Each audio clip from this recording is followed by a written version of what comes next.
Izin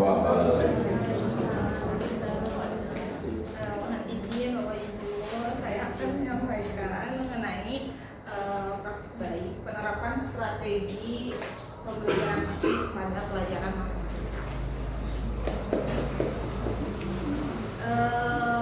Sudah menjadi hal umum begitu ya, pelajaran matematika memang menjadi pelajaran yang ditakuti, sosok yang ditakuti begitu. Juga kadang ya stigmanya itu pasti susah gitu, terus nggak mau belajar matematika, apalagi di sekolah yang memang ada pelajaran syar'i atau pelajaran agama yang cukup banyak, sehingga prioritas mereka adalah mengejar pelajaran syar'i, pelajaran agama. Dari pengalaman yang saya dapatkan itu ada satu kondisi di mana siswa itu dirasa kurang antusias untuk mengikuti pembelajaran matematika, baik itu dalam pengerjaan LKPD-nya maupun pembelajarannya ataupun pengerjaan soal-soal latihannya. Kemudian ada juga siswa tipe yang nunggu jawaban dari gurunya, jadi nggak mau ngerjain, udah menyerah gitu, susah, jadi nggak mau, nanti aja nunggu ibu jelasin. Ada yang seperti itu. Ada juga yang udah diskusi tapi tidak berjalan dengan baik, cuma liatin temennya tanpa dia cari tahu bagaimana cara menyelesaikan masalah menggunakan materi matematika itu sendiri. Kemudian dari semua itu diperlukan cara belajar yang lebih aktif. Analisis masalah dari latar belakang yang tadi saya sampaikan, ada beberapa kemungkinan yang mungkin ini menjadi alasan kenapa anak tidak mau belajar atau lebih khususnya mengerjakan LKPD. Yang pertama itu desain LKPD-nya monoton. Misal dalam ada aktivitas yang dilakukan itu hanya berupa tulisan saja, tidak terlalu banyak hal yang menariknya. Atau ada juga instruksi kurang jelas, LKPD-nya terlalu sulit atau terlalu mudah. Kadang terlalu sulit, anak jadi gak mau ngerjain karena tidak bisa dan gak mau bertanya. Kalau terlalu mudah juga kayak kadang apaan sih, remeh, misal seperti itu. Kemudian pemahaman konsep dasarnya bisa jadi tidak terlalu paham. Kemudian dorongan dan suasana belajar di kelas juga tidak memenuhi, sehingga kurang minat siswa terhadap belajar matematika. Selanjutnya kurang ruang untuk berekspresi atau mengungkapkan pendapat, kayaknya materi ini untuk ini deh Bu, atau kayaknya ini aku pernah lihat, atau bisa nggak Bu diselesaikan dengan cara yang lain gitu. Perencanaan penanganan masalah yang tadi ditemukan itu yang pertama, penyusunan dari LKPD-nya itu sendiri. LKPD-nya dibuat lebih menarik mungkin atau dan lain sebagainya, nanti disampaikan. Kemudian strategi pembelajarannya juga yang selanjutnya pengelolaan kelas supaya bisa lebih semuanya terlibat aktif itu dalam pembelajaran. Yang pertama itu dari perbaikan LKPD. LKPD direncanakan nanti yang diberikan itu memuat instruksi yang jelas, tampilan yang lebih menarik, latihan soal yang beragam dari segi tingkat kesulitannya. Jadi tidak semuanya susah, tidak semuanya mudah begitu. Jadi bertahap begitu. Terdapat ruang untuk mengekspresikan pendapat, penggunaan materi itu untuk kehidupan sehari-hari dan membuat aktivitas yang menarik dari LKPD. Kemudian, nah ini yang fokus saya di sini itu penerapan strategi pembelajaran aktif. Mungkin Bapak Ibu juga pernah lihat video saya meskipun agak tidak jelas yang waktu itu ada games bernama Battle of Blocks. Jadi ini diterapkan di model pembelajaran cooperative learning tipe TGT, itu Team Games Tournament. Gitu. Langkah-langkahnya itu, jadi tiap kelompok itu nanti menerima LKPD dan di situ kan ada soal latihannya. Nanti setiap kelompok itu berusaha untuk mengerjakan soal dan mengamankan blok-blok soal untuk kayak mengamankan kekuasaan bloknya gitu. Kelompok yang sudah mendapatkan jawaban itu dia akan mengonfirmasi jawaban kepada guru benar atau tidaknya. Jika benar maka bloknya dia yang punya. Tapi jika salah berarti orang lain masih punya kesempatan untuk merebutnya. selanjutnya blok yang sudah terjawab tidak bisa dikerjakan lagi oleh orang lain. Dampak positif ini real ya. Jadi siswa itu lebih semangat. Kadang dengan adanya kompetisi dalam kelas, meskipun tidak yang kayak besar-besar atau gimana, dengan kompetisi sederhana mengerjakan soal, siswa itu lebih semangat.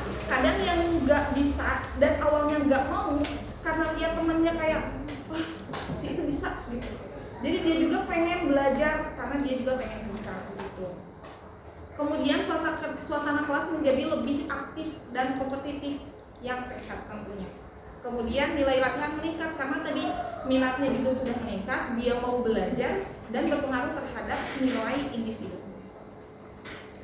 Kemudian tentunya ini ada refleksi bagi guru itu sendiri. Yang pertama, mungkin hal yang berhasil tadi juga disebutkan bahwa siswa menjadi fokus, menjadi antusias dan semangat, suasana kelas menjadi hidup, siswa lebih cepat memahami dengan pengalaman langsung juga. Kemudian tantangan yang dihadapinya itu pasti kalau games-games seperti itu akan membutuhkan banyak waktu dan mungkin akan habis oleh games itu tadi.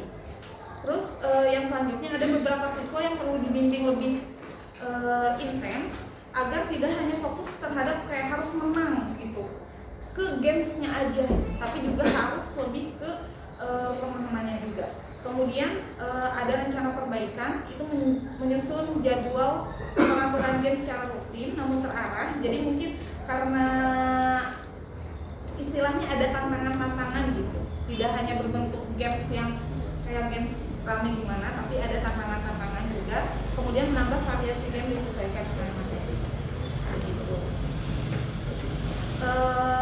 Terima kasih. Terakhir dari saya, pembelajaran yang menggembirakan itu dapat memicu minat siswa terhadap pembelajaran terkhusus mapel matematika. Bagi saya, menggembirakan itu bukan hanya termuat pada ice breaking saja, tapi juga bisa disisipkan dalam pembelajaran. Jadi bisa minimal mau dulu gitu anak-anaknya, suka dulu. Terima kasih. Mohon maaf apabila terdapat banyak kesalahan. Assalamualaikum warahmatullahi wabarakatuh. Waalaikumsalam. Kasih tepuk tangan. Luar biasa pemaparannya, 7 menit. Itu hebat ya. Kalau gitu teman-teman yang lain silakan, ada pertanyaan untuk pemaparan yang tadi sudah disampaikan tentang ini ya, pembelajaran yang aktif dan siswa. Silakan, ada pertanyaan? Oh iya, Pak Cece silakan. Oh, boleh, punten maaf kalau LKPD berbentuk keras atau apa? LKPD tadi kan yang dibahas LKPD ya? LKPD berbentuk keras. Oke. Ada nggak inovasi yang kadang-kadang begini yang saya rasakan anak ya?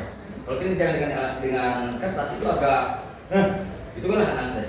Ada nggak inovasi berbentuk dari video tayangan atau apa atau ilmu apa yang bisa anak itu sedikitnya agak bagus ini kayak kertas gitu LKPD-nya. Misalkan latihannya, contoh meginya ada tayangan apa gimana memecahkan masalahnya gitu. Seperti hitung-hitungan bagi-bagi gimana caranya, misalkan puluhan menggunakan tangan dan sebagainya. Jangan berbentuk, maaf ya, LKPD berbentuk kertas saja gitu, inovasinya gitu. Kadang-kadang kalau berbentuk kertas anak-anaknya kayak mengerjakan antusias tidak ada ini barangkali gitu. Apakah inovasi lain supaya anak itu, contoh sedikit kemarin ada ini aja di lingkungan ya, anak-anak tambahan kurang pembagian juga menggunakan itu agak ini gitu. Pak ada solusi lain, contoh pembagian perkawinan yang lebih inovatif menggunakan jari atau apa atau seperti itu biar anak itu semuanya merasakan gitu. Terima kasih. Izin menjawab Bapak, mungkin dari teman-teman nanti bisa menambahkan. Kalau misalnya lewat berbasis digital juga bisa. Sekarang banyak games untuk pembelajaran kayak di handphone begitu ya, di tablet juga bisa. Banyak sekali akses untuk itu gitu. Kemudian kalaupun tidak ada akses untuk itu, kalau saya pribadi misal di matematika, SPLDV misal, sistem persamaan linear dua variabel, saya biasanya menggunakan barang-barang konkret kayak jajanan atau mungkin di print. Jadi kayak ada paket parcel berbentuk, jadi lebih anak tuh nyata gitu, ada, dan ini tuh dekat dengan kehidupan mereka. Kayak bikin parcel meskipun ciki-cikinya dari print bohongan dihargai misalnya. Jadi mereka menghitung secara langsung bahwa oh kalau belanja ini ternyata harga ininya jadi segini gitu. Jadi secara langsung. Kalaupun misal mendukung bawa HP untuk di sekolah karena kebetulan saya di pesantren jadi tidak ada HP, tidak mendukung HP, mungkin bisa dengan kuis yang bisa langsung masuk ke games itu sendiri seperti kuisis, Kahoot dan sebagainya. Begitu mungkin dari rekan. Juli dengan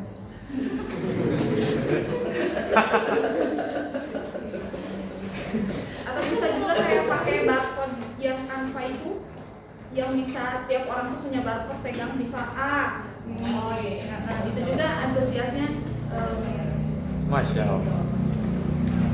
sabar dulu. Nomor WA siapa? Ya, jika sudah terjawab, apakah ada pertanyaan lain?